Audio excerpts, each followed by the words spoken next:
तो finally CDS exam अब 13 सितंबर को डेट फिक्स हो चुकी है। 30 डेज से भी कह सकते हैं कम समय है। तो लास्ट डेज में आखिर क्या स्ट्रैटेजी आपकी होगी, क्या पढ़ना है, क्या छोड़ना है, इस बात के बारे में भी हम समझेंगे। तो वीडियो बहुत खास होने वाला सभी सीडीएस एस्पिरेंट के लिए जो सीडीएस सेकंड 2026 का एग्जाम देने जा रहे हैं। आइए समझते हैं। सबसे पहली चीज़ कि अगर हम कोर स्ट्रैटेजी देखें 30 डेज की, तो उसमें ध्यान यही रखना है कि revision part, practice, accuracy and mock test, जिसमें रिवीजन मुझे लगता है अराउंड 40%, क्योंकि अब तक आपने मैथ्स पढ़ लिया है। इसमें रिवाइज करने की क्षमता हो, चाहे जीएस का पार्ट हो, चाहे इंग्लिश का पार्ट हो, इवन मैथ में भी जितना ज़्यादा रिवीजन होगा, फिर ऑब्वियसली प्रैक्टिस तो है ही, रिवीजन प्लस अगर प्रैक्टिस मतलब फार्मूलाज के भी रिवीजन आप कर रहे हैं, पीवाईक्यूज की आपने प्रैक्टिस कर दी फोकस, तो मतलब कमाल है। मॉक टेस्ट बहुत मैंडेटरी है। आप एक साथ तीनों नहीं दे पा रहे हैं तो एक दिन मैथ, एक दिन जीएस, एक दिन इंग्लिश। केवल ओटीए वाले हैं तो जीएस इंग्लिश ही देना है, अल्टरनेट्स पे देते रहिए। देना बहुत ज़रूरी है और 100% एनालिसिस करिए एग्जैक्टली कि आप जो भी कर रहे हैं उनमें कहाँ क्या कमी रह जा रही है। एजेंडा क्लियर है कि एक मॉक देने से सच्चाई आपको पता चलती है कि आप 50% या उससे एबव स्कोर कर पा रहे हैं उस टाइम में कि नहीं कर पा रहे हैं। अगर आप कर पा रहे हैं तो ठीक है, नहीं कर पा रहे हैं तो क्वेश्चनेबल पॉइंट है, आपको फिर से काम करना चाहिए। और इसमें मैं यही कहना चाहूँगा, बहुत न्यू वर्जन न्यू बुक्स में ना जाएं। जो आपने नोट्स बनाए हैं, जो आपने पीवाईक्यूज कलेक्शन आपके पास हैं, जो मॉक टेस्ट लगातार एमकेसी का हो रहा है और जो हमारी वन शॉट क्लासेस हो रही हैं, प्लीज़ उनका हिस्सा ज़रूर बनिए। वो आपको बहुत मदद करेगा आपके एग्ज़ाम में आपके परफॉर्मेंस को बेहतर बनाने के लिए। अगर इंग्लिश में देखें तो हाई स्कोरिंग सेगमेंट है। कोर ग्रामर में parts of speech, tenses, subject, verb, argument, articles and preposition, voice narration, high weightage practice में spotting error, sentence improvement and fillers हो गया। डेली टारगेट यही रखो कि 2 से 2.5 घंटे आपको इंग्लिश पर भी देना है, ये आपका फिक्स होना चाहिए। एंड ऑब्वियसली अपनी नोटबुक को रिवाइज करते रहिए, रिव्यू करते रहिए एवरीडे कि how the things are going on exactly. और इसमें भी वही है, रिवाइज है, प्रैक्टिस है, एनालिसिस है, रिपीट है एंड मॉक है। आप इंग्लिश का भी स्पेशल मॉक दे सकते हैं। वो कैप फाइनल वीक प्रोटोकॉल ये है कि वो कैप का एक मॉड्यूल बनाइए, idiom phrases and one word substitution का। कॉन्टेक्चुअल लर्निंग में जाइए, कॉम्प्रहेंसिंग एंड ऑर्डरिंग में जाइए। फाइनल 7 डेज प्रोटोकॉल में यही strictly PYQs, sectional mock test and notes revision पे विशेष ध्यान दीजिएगा।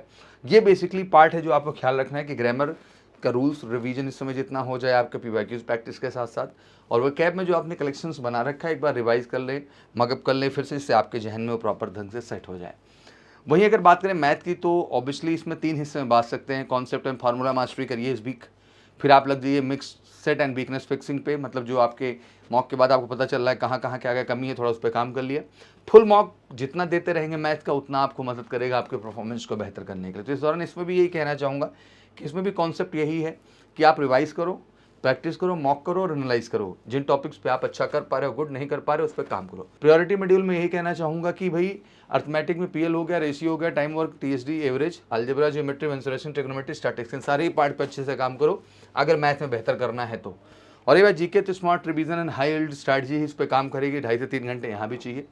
एंड स्मार्ट रिवीजन चाहिए, रैंडम स्टडी मत करना। मतलब कहने का है फोकस एरिया में जनरल साइंस बहुत अच्छा है, 30+ क्वेश्चंस हैं, अच्छा हिट कर सकते हो। इंडियन पॉलिटी में articles, amendments, rights and parliament, judiciary पे अच्छा बात कर सकते हो। Modern history and freedom struggle and important acts पे अच्छा काम कर सकते हो। Physical Indian geography, reverse passes, climate maps, इस पर अच्छे से काम कर लो। ये बहुत इंपॉर्टेंट सेगमेंट है, ये भी आपके परफॉर्मेंस को बेहतर बना सकता है।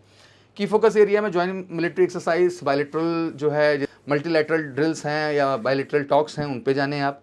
Indigenous weapon system, missile, submarine, पूरा डिफेंस अपार्टमेंट जितने भी हैं उनको ध्यान से देख लीजिए, क्योंकि जितना करंट पे भी काम करेंगे उतना आपके लिए फायदा होगा एग्जैक्टली, ठीक है ना। नेशनल इंटरनेशनल मेजर इवेंट्स में समिट से G20, SCO, ब्रिक्स पे काम कर लो। Awards, honours, sports and tournament record achievements पे काम कर लो। की government scheme, portal, economic initiative, daily revision, current affair बहुत ही की फैक्टर है। बाकी तो मैंने साइंस वाला पार्ट कह ही दिया, पॉलिटी और हिस्ट्री और ज्योग्राफी में समझा दिया किस चीज़ पे काम करना है। तो यहाँ पे भी एक बेहतर नोट्स होगा आपका, एनसीईआरटी से आपने बनाया होगा, उस नोट्स को देखिए, पीवाईक्यूज को देखिए और इसका मॉक देख करके एग्जैक्टली एनालाइज करिए कि आप कहाँ स्टैंड कर रहे हैं और आपको क्या बेहतर करने की ज़रूरत है। मैं यही कहूँगा, डेली 9 से 10 घंटे की स्टडीज़ में फोकस चाहिए, जिसमें मैथ भी है, जीके भी है, इंग्लिश भी है, सब पे प्रॉपर ध्यान दीजिए। खुद की फिजिकल फिटनेस को भी मेंटेन करिए, डेली मॉक देने की कोशिश करिए एग्जैक्टली, ठीक है ना। और मॉक आपको बहुत मदद करेगा आपके परफॉर्मेंस को एनालाइज करने की, आपकी रियलिटी जान पाने का। और लगातार मैजिकल सी भी हर सैटरडे मॉक कर रहा है, मैराथन कर रहा है आपकी मदद को बेहतर करने के लिए।